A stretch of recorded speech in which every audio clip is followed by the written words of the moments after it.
So let's get started. So, what is the cloud and how can it help your business reduce technology costs?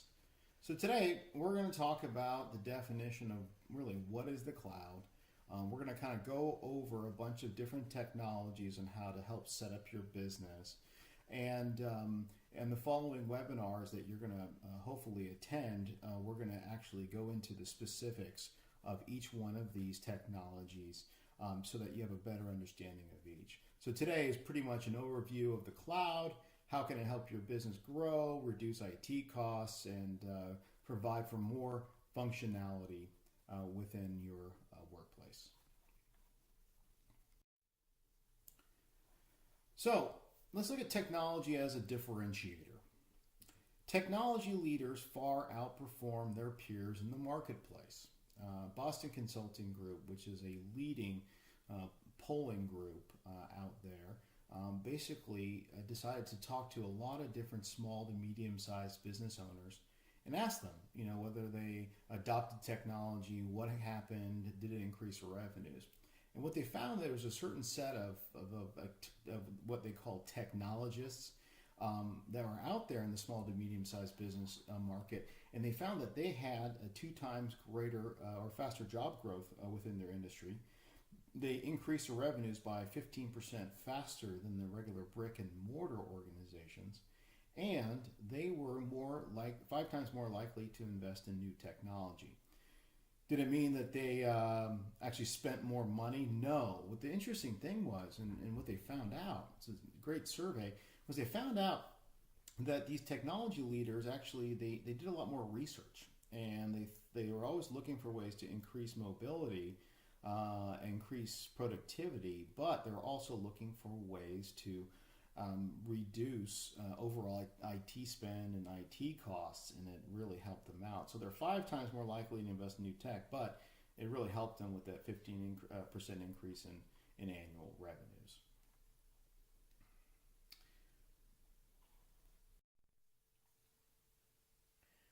So what is the cloud? Gosh, there's been so many different ideas, thoughts, explanations of what the cloud is. And basically, I hope to put this all to rest with a simple definition of what it actually is. So the cloud is the internet. Simply put, it's a place to store and access data or programs. It's very simple. It's not a lot of the things that a lot of companies out there try to tell you what it actually is. This is the cloud or that's the cloud. No, it's simply the internet and a place to store and access data or programs. Let me tell you a little history behind the cloud and kind of where it came together. So there's a company that's online. I'm not going to mention its names, but it started out as a book company many years ago, about 15 years ago. And they went public and they've got a whole bunch of money. So what did they do? They went out and spent about 60 to 80 million dollars designing what's called a data center. And a data center is basically a area where you put or you house hundreds and hundreds and hundreds of large hard drives, hundreds and hundreds and hundreds of banks of memory, hundreds and hundreds and hundreds of CPUs, so that your company can actually run its business on. And so this company, once again, it's a famous book company out there, realized after about 7 or 8 years that, my gosh, they overspent. So they thought to themselves, okay, what are we going to do? Well, we're going to monetize this somehow. So they realized that only 30% of this data center was actually being utilized within their company, which was an online place to buy and sell books, CDs, and now is a major marketplace. So what they decided to do is they said, we're going to monetize this by putting it out there and renting, basically leasing space on our data center, hard drive space, memory, CPU power, and we're going to call it, to a degree, cloud computing. So there in turn, that's where it all started, kind of back where this one company who overspent decided to monetize this. One of the greatest inventions that ever actually came to fruition really is the cloud, because now as a small to medium-sized business owner, you can now have a place to put all of your information that doesn't reside on your local hard drive, which is just absolutely fantastic. So that's basically kind of where the cloud started. And right now we have so many different ways of utilizing the cloud, and that's kind of where it goes. So what cloud products are we using today? So a lot of people that I talk to will say, well, I'm not going to use the cloud. No way. I'm going to sit back and relax and just keep using my business. And no way, it's not secure. We've seen all these security breaches. And you know something, I'm just not interested. And then you know what I tell them? I said, okay, anybody in the room, let's do a little poll here. Okay, raise your hand if you use online banking.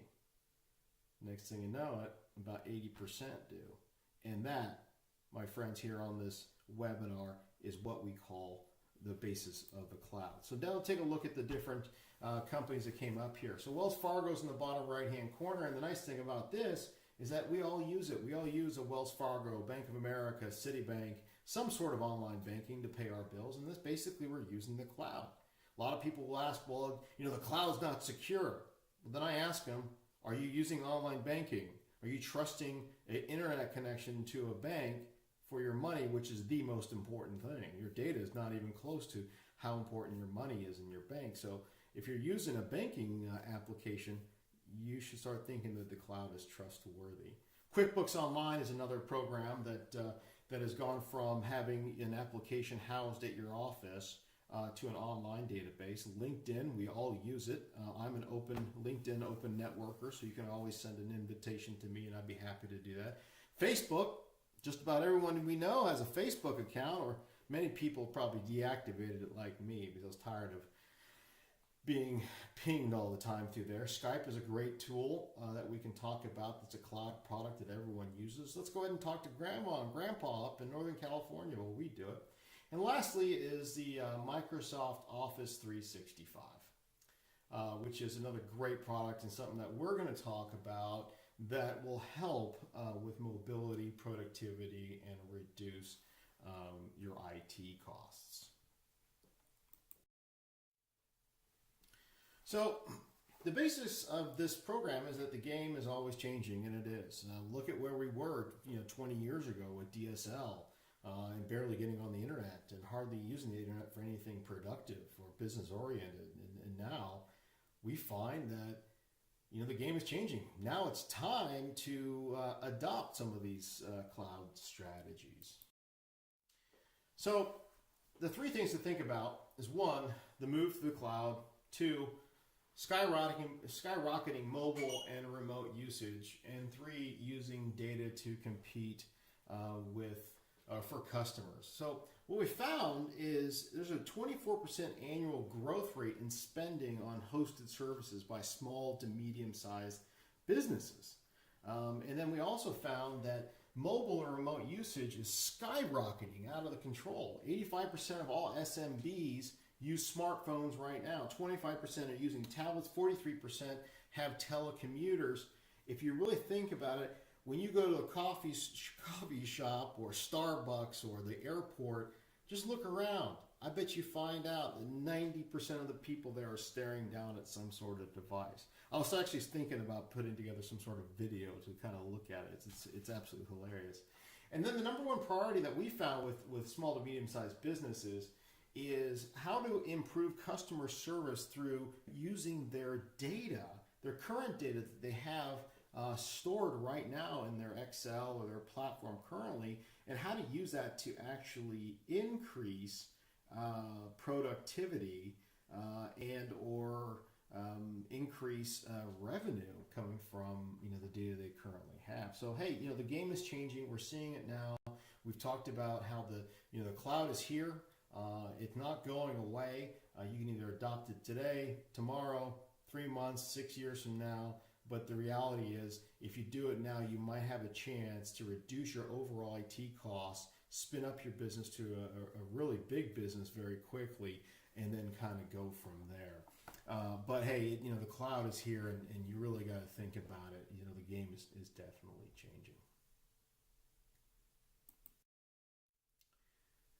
So staying ahead of the game. This is what's probably one of the most important things is you don't want to be caught in a position where you overspent, you wasted a lot of money on products and services and whatnot.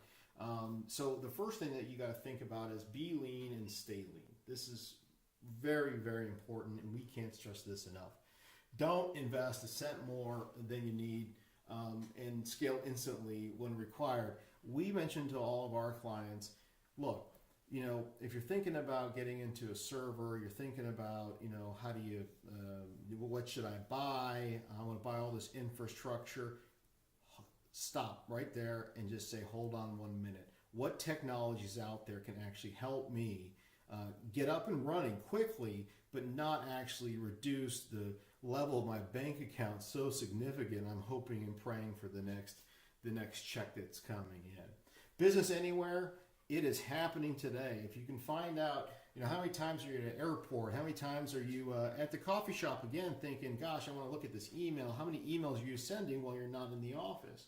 Well, I will tell you, 84% of businesses today are doing business outside their actual office. So stay ahead of the game and get into the cloud products so that you have the ability to complete business anywhere you're doing. And then tap your gold mine. You have a ton of data that's probably being stored in your Excel spreadsheets, your customer relationship management deals, and you really got to be on top of that and start figuring out, okay, how do I turn this into revenue? And we're going to talk about a lot of that in the upcoming seminars. We're going to get very granular on the Excel and customer relationship management and how to really mine those particular items.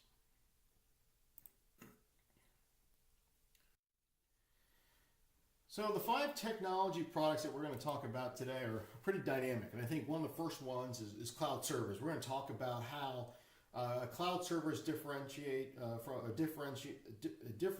from a regular server that you have in-house, and kind of how the brick and mortars have done it in the past. We're going to talk about voice over IP. A lot of confusion behind that. We really want to kind of give you the tools to understand what voice over IP is, how it applies. We're going to do a basic phone service breakdown, which is going to be fantastic for the small to medium, enterprise, large businesses. We're going to talk to them and talk about what's really applicable to your business, and so that you won't spend too much money or not spend enough. We're going to break down the internet options for small, medium, and large-sized businesses. So A, as a small to medium-sized business owner, you don't overspend. Or B, if you're an enterprise business owner where you have a medium-sized business, you actually get the right tools that are applicable for you. And then we're going to talk about some really high-level stuff. So as soon as your small to medium-sized businesses grow into those large businesses, you'll know, okay, in the back of my head, this is what I need for my business. And then lastly, we're going to talk about Office 365. We're going to talk about how the productivity and how the mobility and how these things will actually help your business grow. And it's just going to be a fantastic drill down of all these different ideas. So let's kind of move into that. So cloud servers. Okay, so this is kind of the first item on the list that we're going to talk about today. And I think the best thing to do is talk about what is the standard current server environment. Okay, so I know this seems like a lot of big words that sometimes you're like, well, I don't know what it is. So let's just break it down real easily for you. The way I look at it is let's take a company that has 5 computers in their office. Okay, so 5 basic computers, 5 people are sitting there, and then inside their office there's a really big computer. And where is it? It's usually in the closet somewhere. It's standing by itself. Nobody's on it. And what is that? That's actually called the server. Okay, that's the server. That's the one device that houses all of your major and main applications. So you have Office, right? So all the other computers have Microsoft Office. Well, they go to the server to access it. Secondly, you're going to have your QuickBooks on there, or your accounting software on there, so that one of the 5 computers that is in finance or accounting can actually access it that way. Thirdly, you're going to have your hosted Exchange account, which is like your email account on this particular server. So as you can see, and you can have other different ideas on there, or other different programs on there. But the reality is, this is the main box you currently have in your office, right? Okay, that's what we call as infrastructure. That is what the terminology is of all the different devices you have inside your office. There's a lot of other smaller things, but we're just going to keep it real simple there. So current environment is, you got to go out, you got to call a technology company, you got to call a provider to sell you the services, and then you find a company that's going to come in and actually install it for you. So, what is the cloud server then? Okay, so the standard current server environment is you have it inside your office. Now, what a cloud server says is, okay, you know something? There's a new way of doing business, and thank you for that book company who started this whole idea, because now you can go to Microsoft to get it. You can go anywhere you want to. A cloud server says, instead of you having that big old box inside your office, right, instead of spending the economics, which we'll get into in just a second, in your office, take that out, remove that infrastructure cost, and go ahead and put it to the cloud. Give it to somebody else to manage, okay? And why would you do that? Well, think about it. Technology changes every day, very quickly, almost hourly. Newest things come out. And what happens is a lot of our equipment becomes obsolete very quickly. So why allow yourself to have a big capital expenditure where your equipment is obsolete in 3 years? Forget that. Put your server in the cloud and let the company who is housing all these big, huge data centers with all these servers and memory and hard drive, let them deal with the depreciation of assets. So a cloud server basically says, okay, take whatever your current infrastructure is, remove it from your office, put it in the cloud. All you have to do now is just maintain the 4 or 5 computers you have, or laptops. Get an internet connection, and boom, you're into your server. The next thing to talk about is the economics of cloud versus on-premise server environments. Very interesting economics behind this, and a lot of people don't understand the real hard costs. We're coming from a finance background myself, so I really studied it and kind of figured out what it was. So let's just talk about it in general terms. For a small server environment, for that one company we talked about, the cost of the server is about $6,000. So that's $6,000 you got to take, right? Okay, but it doesn't come with software, so you got to have a server software on there. Essentials Pro 2013, right? How much does that cost? Well, let's say it's $2,000. Now we're up to $8,000. Well, you're going to need a rack to put it on, right, and battery backup. So that's another $2,000. So now you're up to $10,000 for this particular device. And you got to add the programs to it. Well, let's add another $1,000 to that. So now you're at $11,000. Well, you need a person to come in and install it. Well, the average cost for installing a server and configuring it and getting it ready is about $3,000 on the low end, $5,000 on the high end. So let's say we're going to go on the low end because you're trying to save money. It's $13,000. Now, the next thing to do, that's just your upfront cost. You're going to have to maintain that particular server, and how much is that going to cost you? Okay, so that's going to cost you about $200 a month, let's say. So that's going to bring us up to $2,400. That's going to bring us up to about $14,400 that we have to input the first year. Okay. Now we extrapolate that over 5 years. We're looking at around $22,000 to $23,000 for the small server that you had. Okay, that's a lot of money out of your pocket, and that's a capital expenditure. On a cloud environment, how much does it cost? Well, it'll cost you about $400 to $1,000 a month for that same type of server, the same type of CPUs, same type of memory. And the nice thing is you no longer have to pay for that capital expenditure or that actual hardware. The other company does. They house it and they make sure it's running every single day. Lastly, on the economics of it, in 5 years, when you have to re-up your technology, because as we just talked about, you're in a position where things change very rapidly. Maybe you need more CPUs. Maybe you need more hard drive space for what you're doing. Maybe you're growing. Well, now you got to spend another $24,000, $25,000. Doesn't make sense. Not for a small to medium-sized business trying to start out. Lastly, 3 terms: IaaS, SaaS, and PaaS. If you're looking for servers, you're thinking about going to the cloud, the reality is you're going to see these 3 different terminologies and you're thinking, oh gosh, what the heck is it? And the first one is infrastructure as a service, IaaS, and that's what we're talking about here, infrastructure. So your infrastructure that you have that costs you the $24,000 or so, instead of doing that, you're actually contracting with a cloud provider. Microsoft provides an Azure cloud platform where they do that. So it's a service instead of an actual capital expenditure. SaaS is software as a service, and we're going to get into that later on. That's Microsoft Office 365, that's QuickBooks Online, that's any service that instead of being able to put it on your hard drive, now they're saying, hey, just pay us a monthly fee, we'll take care of it. And then platform as a service is basically a program that you've created and you're actually putting on in the cloud where people can access it from multiple endpoints throughout the country, throughout the world. The best way of describing that would be creating a shopping cart where people can buy things. People can go to your website and do it, and that's a platform as a service. So hopefully that kind of gives you a good idea of what a cloud server is. And I would tell you the best thing to do is really to take a hard look at how you're running your business with that. So the right balance for your business. When we talk about servers, and we just talked about a lot about cost allocation, capital expenditures as opposed to operating expenditures. One of the difficult things is for people to ask them, well, what do we do? Do we put it all in the cloud, or do we have it all in-house? How do we do it? We suggest that you do a hybrid, and we'll talk about disaster recovery, business continuity, but also the flexibility of when you increase your business, when you grow, you want to have the ability to grow your infrastructure without, gosh, what if I need another server? Is it going to be $25,000? Holy smokes, I can't afford $25,000. I just grew a little bit. I can't afford a whole another deal. Am I going to have to bring in a whole IT staff? Well, with cloud applications now, you're not going to have to do that, and that's one of the things that we really love about this.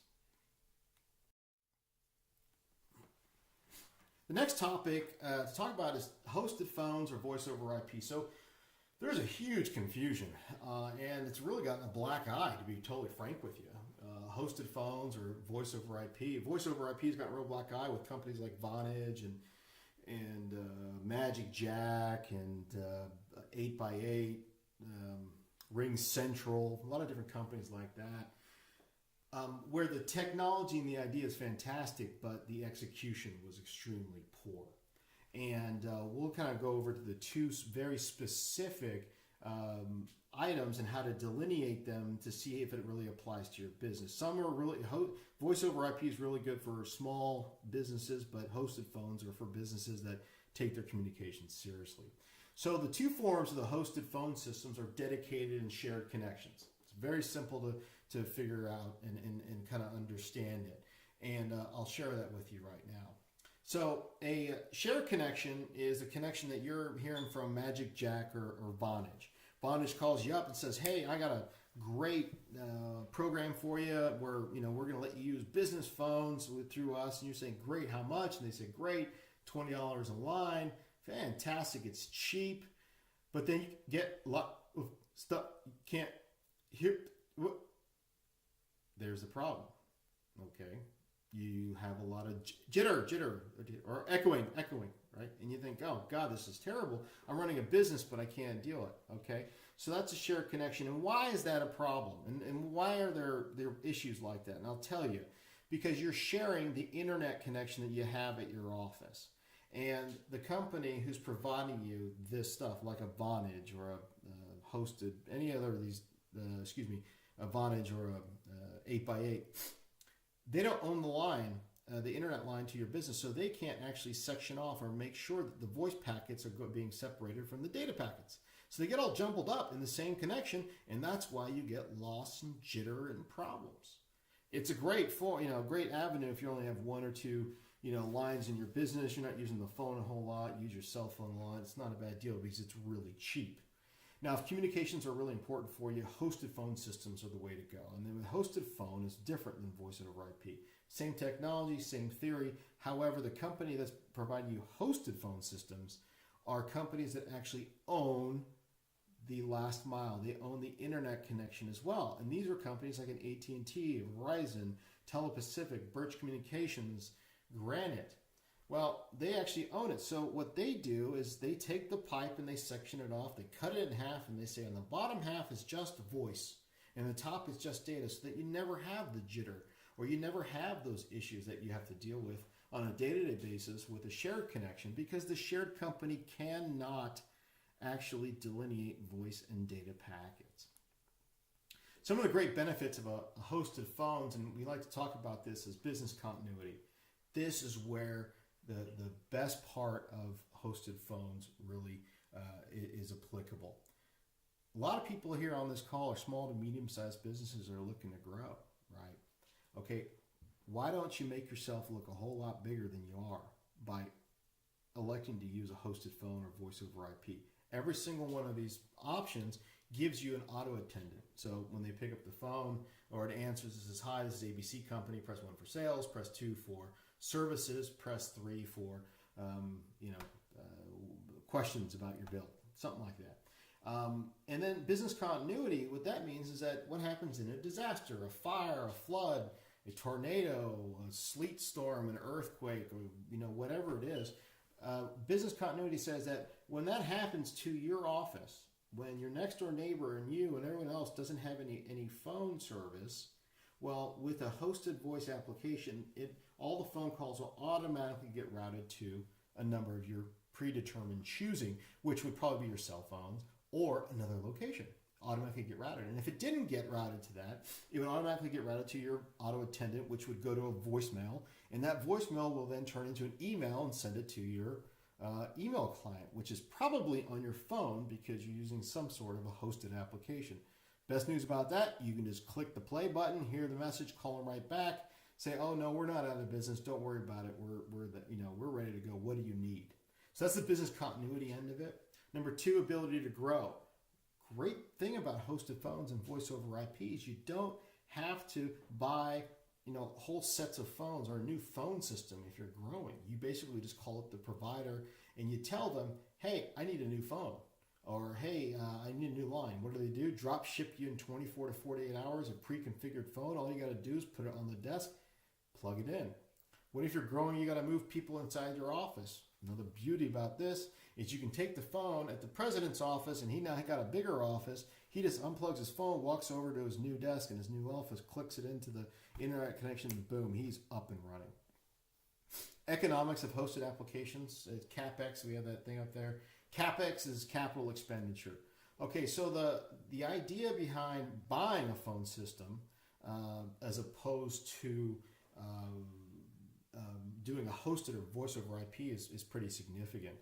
Buying a new phone system for a 5-user environment, an actual phone system that had voicemail and auto attendant and whatnot, can cost you anywhere between $4,000 to $8,000, and after 5 years, you're going to have to keep doing it again. It's been a vicious cycle that a lot of companies have been in. But in the hosted environment or voice over IP environment, you never have to do that ever again. You just pay a monthly fee. It's similar to cars or buying or leasing a car. Another great benefit is the connection of all locations. So let's say you have 3, 4, and 5 locations. In the past, you'd have to buy 5 separate phone systems, and hopefully they're all the same so they can all integrate to each other. Now with a hosted phone system, it doesn't matter. You ship the same phones to the different areas, and as long as there's an internet connection, there's a connection with all the locations. Conversely, you can also literally unplug your phone with some providers, put it in your briefcase, take it home, plug it into your home, and boom, you're making calls from home. It's unbelievable. Or you can do soft clients. Lastly, one of the last benefits is the maintenance and software upgrades.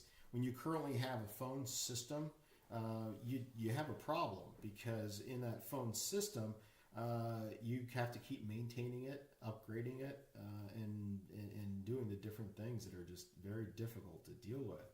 So with a hosted system, it's always upgraded all the time.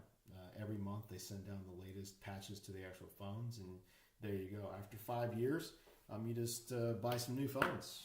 You don't have to buy a whole new PBX system, which is fantastic. So that's what hosted phones and voice over IP, a lot of different applications that go along with it. But those are the two main differences, and we'll kind of get into the rest of them in just a moment.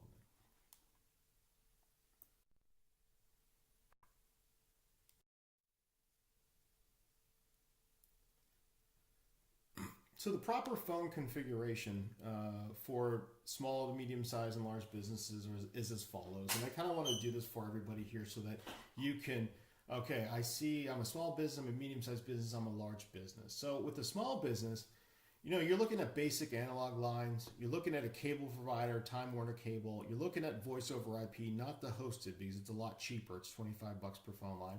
You're looking to buy phones from Office Max. Maybe you want to have your phone set up through cell phones. You can use Skype for business, start making phone calls from there. That's a fantastic integration tool. And typically for small businesses, you have a very small internet connection. On the medium-sized businesses, you're looking at integrated access, phone and internet, hosted phones. You're looking at a small phone system, trunks or DIDs. And you're looking at kind of variable internet speeds. But on a medium-sized business, you know, the integrated access device is basically splitting up your phone and internet connections because you're getting a little bit bigger. You're going to need a hosted phone application. It's going to be more expensive if you're going to do it that way.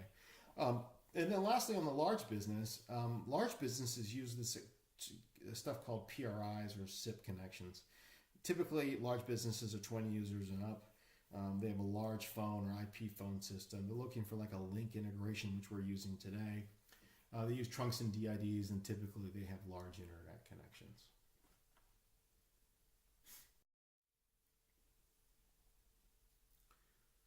Moving on to the internet breakdown, I wanted to talk about the 6 different specific internet connections and how they would be applicable to you.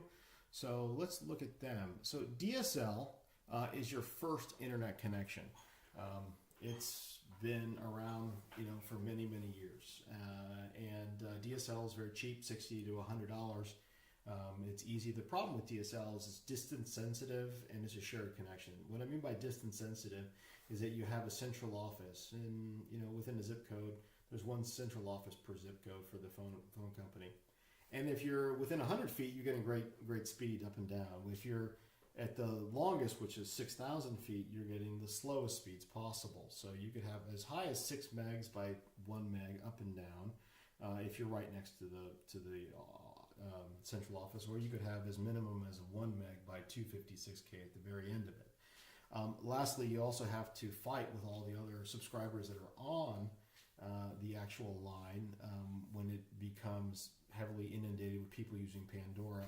Your actual internet connection and speeds go down considerably.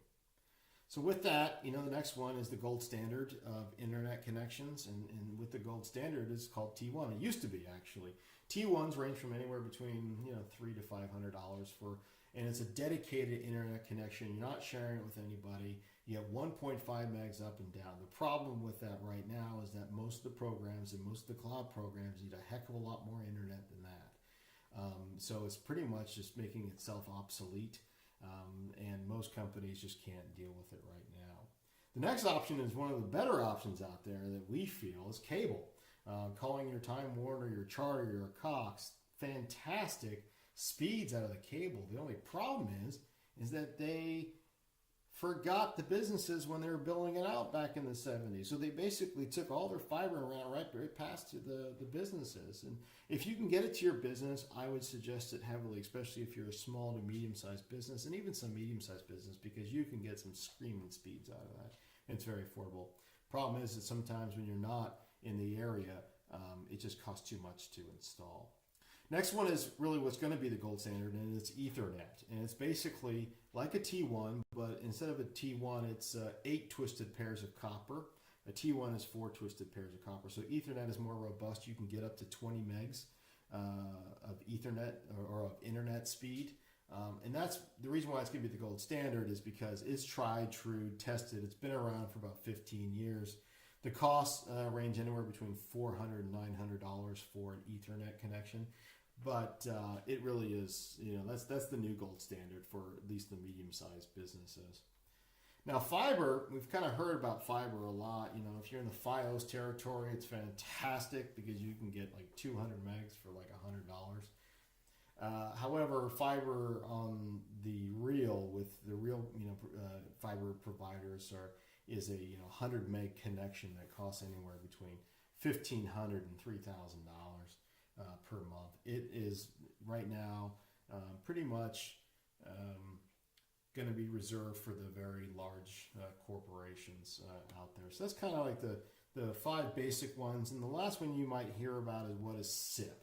SIP is an internet connection, but it's an internet connection for voice calls, and that's going to be really reserved for the large corporations that are going to have a really big, $50,000 phone system, and they want to use the internet for it. So that's what they're going to do.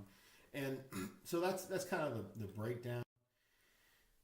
When you get into the internet configuration, you want to look at, okay, what is applicable to, my company and how big am I? So small business, medium-sized business, large business. If you're a small business, micro business, DSL may work for you for a little while. You want to get cable if you can.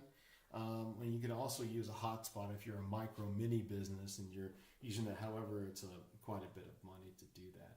For medium-sized businesses out there, and this can be up to 100 people, if you can get cable, great, because that's super fast. T1s are there, and Ethernet really is your gold standard. As a medium-sized business, you can afford, $400 to $600 a month. It's just the way that you have to do it.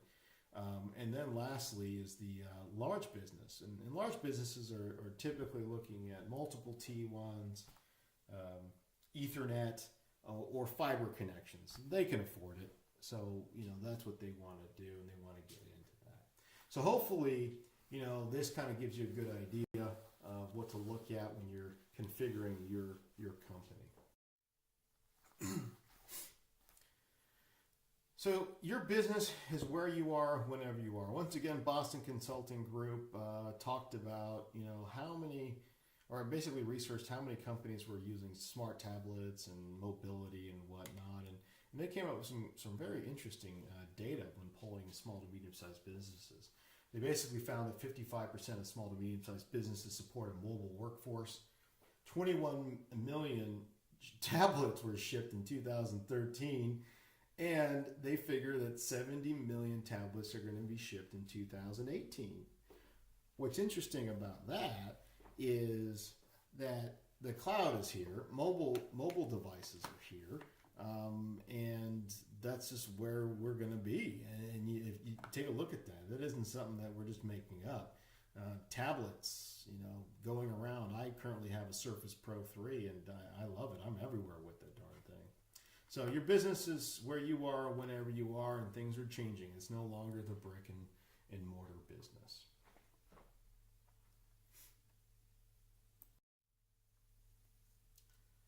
So hosted cloud applications is the next thing to talk about, and software as a service. So the definition, and we're going to read this right off the slide, is hosted applications are utilities that reside in a host server and are accessed via an internet connection.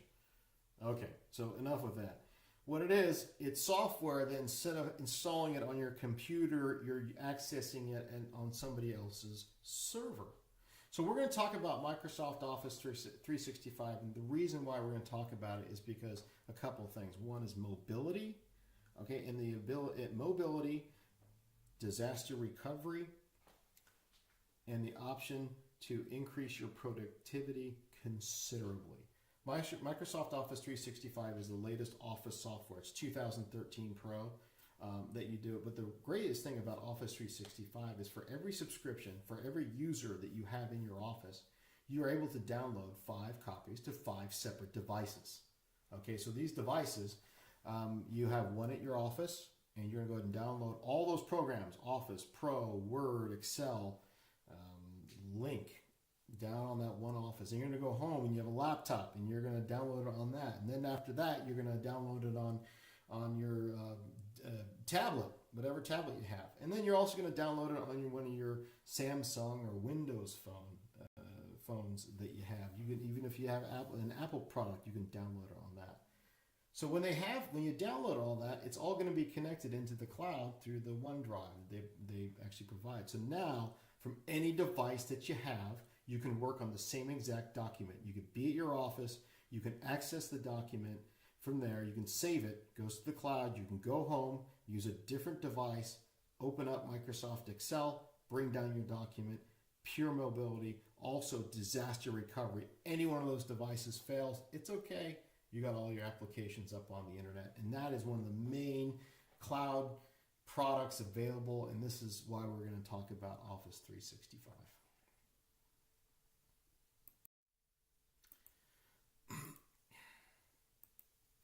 So one of the greatest things about Office 365 and cloud in general is get what you want only when you need it.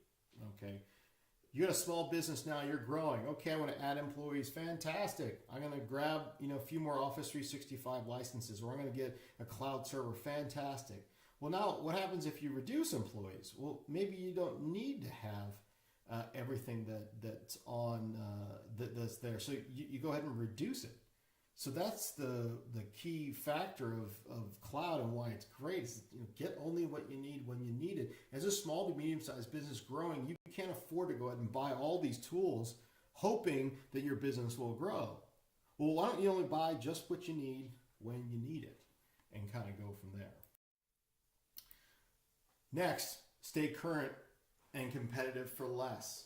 One of the main issues of businesses in the past 10 years is, my gosh, I've got to upgrade. I got to keep upgrading. I got to keep upgrading. High capital expenses, right? I got to bring in a new server. Oh my God, that's another $24,000. I can't do that. So what am I going to do? I'm going to move to cloud. If I'm using some of the cloud products, whether it's a server in the cloud, whether it's your software as a service, you no longer have to deal with any of that because it's always current and you have to pay less over the long term. Look at car versus lease, right? And a car's a little different, buying and leasing because you could still theoretically drive it, but you got to keep it up after, it starts breaking down. Instead of that, use something that's brand new all the time. And business is a little bit different because you need the latest tools to be more mobile or more active and more competitive.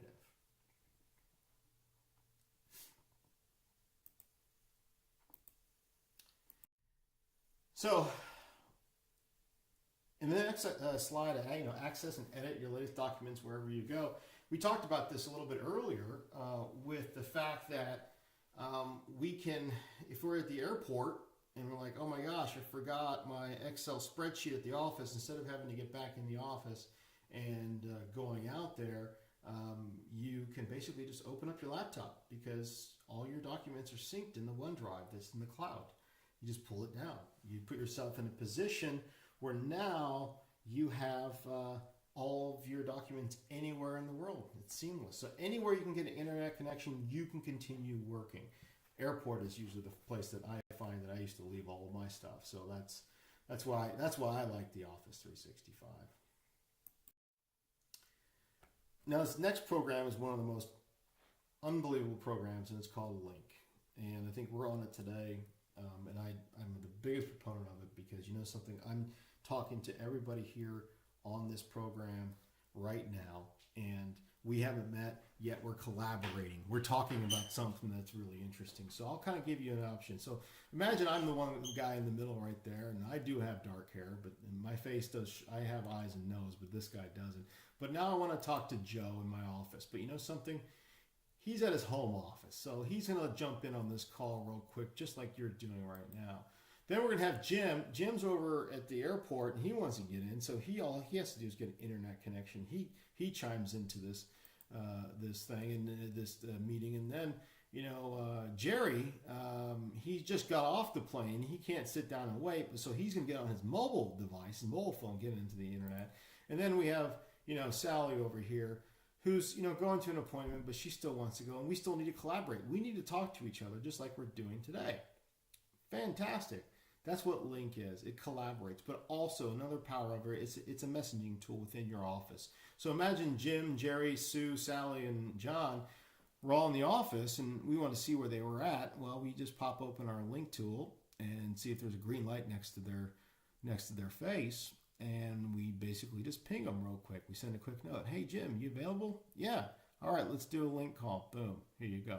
So link, man, it is one of the greatest products that ever was invented, and I'm a big proponent. You can see how excited I am about it. I just think I'm over the moon about it, and you should be too, because you can use this for all of your voice and video audio conferencing calls. You no longer have to pay that extra the fees, for that. So Link is really a great collaboration tool. You're able to share your SharePoint. As we're doing today, we're sharing a PowerPoint today on this. You can do a whiteboard. We can do polling as we've been doing. It's just phenomenal, just absolutely phenomenal. All right, so we're getting towards the end of this, and we have to look at getting it right before you wish you had. So the cloud provides resiliency and built-in redundancy in case of natural disasters. So we found that, Phuket, in Katrina, in Napa, we found situations where a lot of businesses were hit.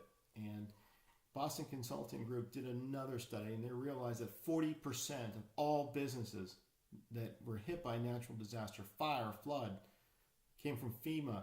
40% never reopened. Okay.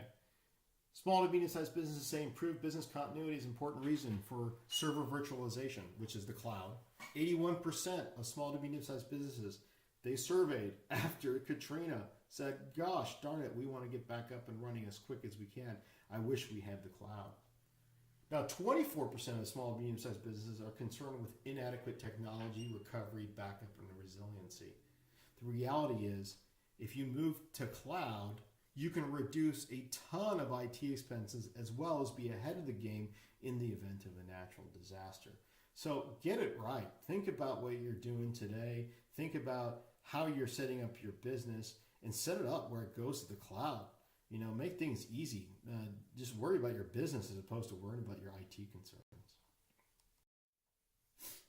So we kind of talked about this is, never lose your latest files even though you lose your laptop or device. So a couple different things. So we talked about how you can drag and drop files up in your OneDrive and keep it and go somewhere else. But there's also separation.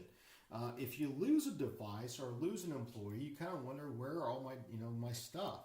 Well, instantaneously through an Office 365 platform, the administrator can literally, in 5 minutes from finding out the device was lost, stolen, or is never going to be returned, can wipe all the critical data from the misplaced or stolen devices. So, gosh, if your internet or your files are important to you, you really got to think about this disaster recovery or using a software as a service. You can do it with QuickBooks. You can do it with every program out there that has a software as a service scenario type to it. So, lastly, you're going to look at, ensure continuous uptime by hosting your application. So this particular site talks about how, the companies that were in Phuket or in Katrina or in Napa with that earthquake, or Loma Prieta, or these last earthquakes that have been around, they're able to get back up and running because they had a hybrid solution. They had some of the stuff at their office, but they also had some of their information up in the cloud so that they could keep it going. So that's just something kind of a food for thought on that.